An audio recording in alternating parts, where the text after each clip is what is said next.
તો કેમ છે મારી યુટ્યુબ ફેમિલી, તમારા બધાનું સ્વાગત છે આજના મારા નવા વ્લોગમાં। અને જો અગાસી ઉપર આવ્યા, કબૂતર બધા પૂર્યા છે ને ખોલી આપણે બધા કબૂતરને।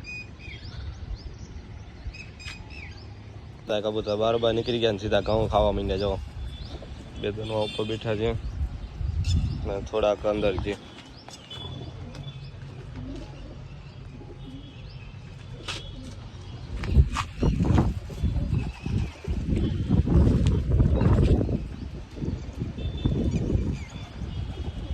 તો કેટલા આમ તો બધા કબૂતર મસ્ત થઈ ગયા છે ને ઘણા બધા થઈ ગયા, ધીમા ધીમા વધતા રહે।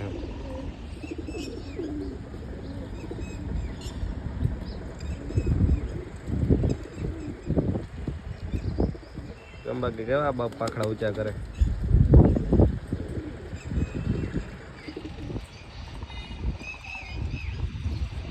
તો નીચે સૈણા લઈ આવ્યો તો ને સૈણા ખોરાવી આપણે કબૂતરને। સૈણા બહુ સારા કબૂતર માટે, જો બધા હમણાં ખાય।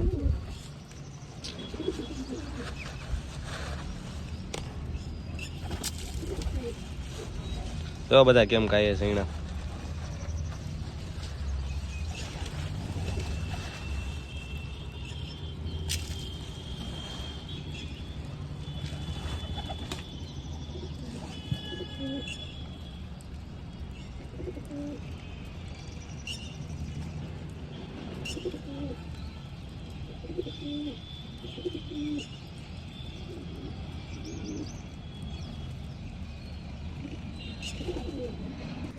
જો હંતા કબૂતર ઘઉં ને ખાઈ લીધું અને બે કબૂતર આપણે ઉડાડી, કા ઉડાડી એટલે ઉડ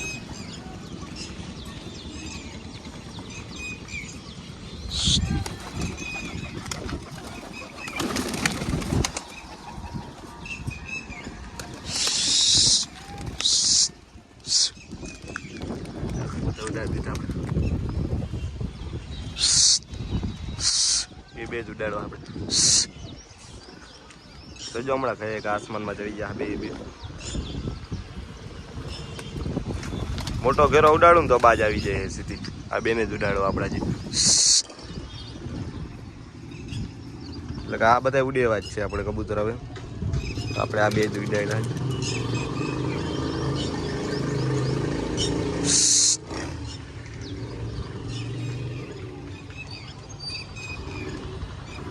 કબૂતર અહીંયા ઈંડા ઉપર બેઠા છે, ઈંડા સીવી છે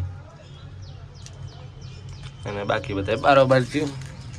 તો તડકો તપી ગયો હવે ને ઓલા કબૂતર જો ઉડી છે હજી।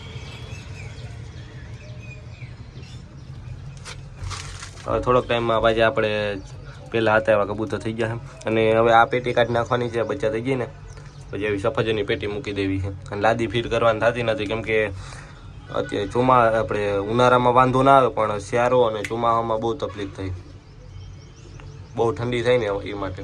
એટલે હવે આપણે આમની રાખવાનું છે, આગળ ચારી બારી ફિટ કરી લેવું। તો આ ઈંડા સીવે છે।